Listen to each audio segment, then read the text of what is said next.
H0 moins 1 minute. We are under 1 minute to go. We welcome everybody from around the world watching the live webcast on Ariane-space.com. Greetings to our friends watching at Airbus Defense and Space in Europe, EchoStar and Dish Network, their headquarters in Inglewood, Colorado, PT Bank Rocket in Jakarta, SSL in Palo Alto, California, Kineas and Ariane Space in Paris, all of our industry partners all across Europe. Even my wife, who's waited so long for me to get back to Denver. Only moments to go, and we will hear the famous countdown in French from Kourou. Enjoy the show. À tous de DDO, attention pour le décompte final. 10, 9, 8, 7, 6, 5, 4, 3, 2, 1, stop.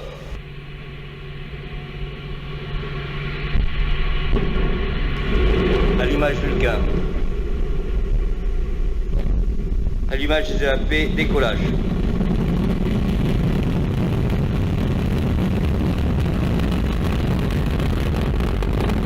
Paramètres à bord sont nominaux.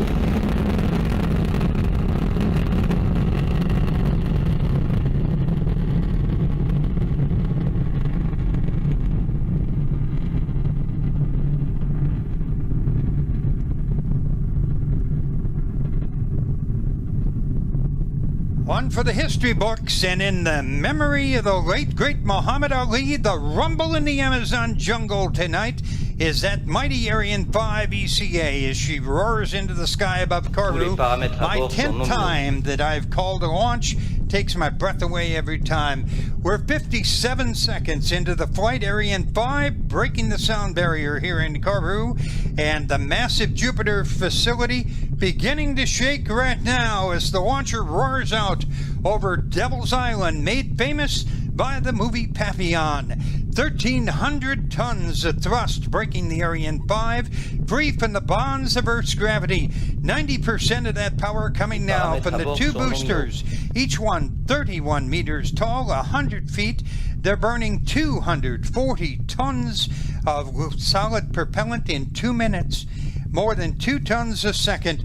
When the boosters have done their job, and that'll be in less than a minute from now, Ariane will be 70 kilometers in the sky, traveling more than a mile a second, faster than a speeding bullet. And you can see on the bottom of the screen the numbers, pertinent numbers for tonight's launch. And that data being collected from Galiata tracking station on a big hill behind us here at Jupiter. Engineers there evaluating all the data in real time. 2:07 into the flight. The VIP's still on the patio, and they're waiting for the burnout and jettison of the twin solid rocket boosters coming up in about 3 seconds from right now. And you will be hearing the announcement of the separation of the EAPs, the boosters, and the boosters will have done their job. They will fall away, and we won't need them any longer. And that will be occurring. There you see the animation. We've now lost about 600 tons worth of weight. The mass of the launcher, 180 tons, and all that's gone in about 2 minutes. The lighter we get, the faster we go. The next major event will be the jettisoning of the fairing. We'll see that in a moment. It'll be gone in a few seconds. And it has protected the satellites on the ground, and in the early minutes of the flight into the sky. There you see the animation of the quaff or the fairing going away. We just lost 2 more tons. There's some great video from an earlier mission showing what it looks like as that fairing drops away.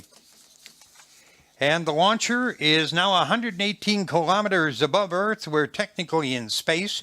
We still have a long, long way to go, however.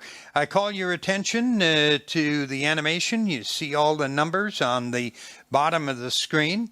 And we also will be watching the desired flight path in a moment on the upper right-hand side of the screen. See that curve and the green dot? We want to follow that curve perfectly. That means our performance is nominal. More key officials at Jupiter, Bruno Girard, the Vice President of Ariane-Space responsible for the establishment here in French Guiana. Joël Donadel, the head of ESA's offices here in Kourou, and Bernard Chamoul, the head of CSG for Kines. The main cryogenic stage, or EPC, now burning. It burns for about 9 minutes. And the EPC is really just a huge fuel tank. It holds 150 tons liquid oxygen, 25 tons of liquid hydrogen.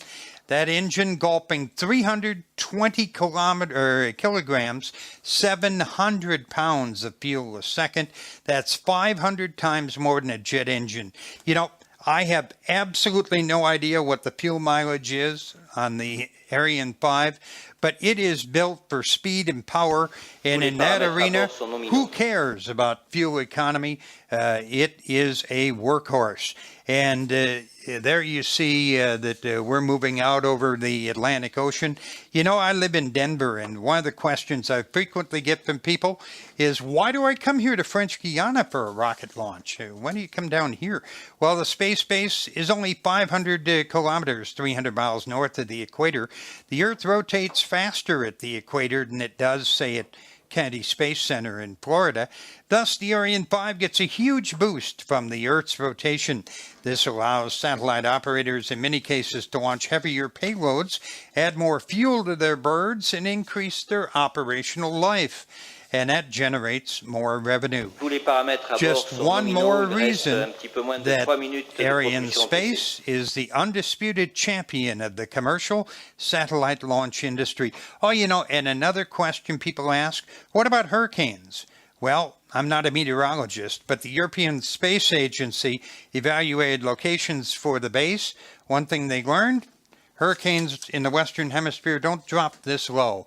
Look at those pictures of the replay, just 6 minutes, 28 seconds into flight as the Ariane-5 roared off the launch pad here in French Guiana. And, you know, seeing it roar off the pad reminds me of one other thing. You can never say never, but French Guiana doesn't have earthquakes. So the only time the Earth shakes down here is when that happens, which is one of the huge Ariane-5s or the Soyuz or the Vegas take to the sky from CSG. We are right on track at the 7-minute mark, and the rocket is currently 165 kilometers above the Earth. We're moving on out at great speed tonight. Final target 9.3 kilometers per second. And, you know, a few more interesting facts. EchoStar XVIII and BRIsat represent the 533rd and 534th satellites to be launched by Ariane-Space. They also are the 119th and 120th satellites to be placed into geostationary transfer orbit by the workhorse of the fleet. The Ariane-5 has been picked up by our tracking station in Natal, Brazil. Everything functioning perfectly right now. Tonight we're using 5 tracking stations. Here in Kourou, it's Gilat, up on a large hill just south of us here at the launch base. Natal in Brazil, Ascension Island in the mid-Atlantic. The west coast of Africa, we've got Libreville. And on the east coast of Africa, we have Malindi. Ariane sends data to those ground stations, and that tells us how the flight is progressing in real time. And you know, one of the secrets behind the whole thing is the teams evaluate absolutely every aspect of the mission. And they share that with all the customers. And every single time we fly this complex machine gets better and better. And the Ariane-5 ECA has definitely proven itself. Our next major event, the cutoff of the main stage, or the EPC. And there's the Fin de la propulsion de graphic l'étage principal cryotechnique. image and the announcement from the DDO. Préparation de The l'étage main principal stage has now cryotechnique. completed its job, and the upper stage has begun its mission. There you see images from a À previous l'image de l'étage flight. supérieur cryotechnique. You notice the little flash of light there? Well, the ignition, just before ignition, small rockets on our side of the upper stage fired, and that allowed the upper stage to move away, and then we safely ignite its engine and continue on the journey. Of course, immediately we dumped off those small rockets because, Paramètres à bord sont again, nominaux. the lighter rockets fly faster. And we will now burn the upper stage, or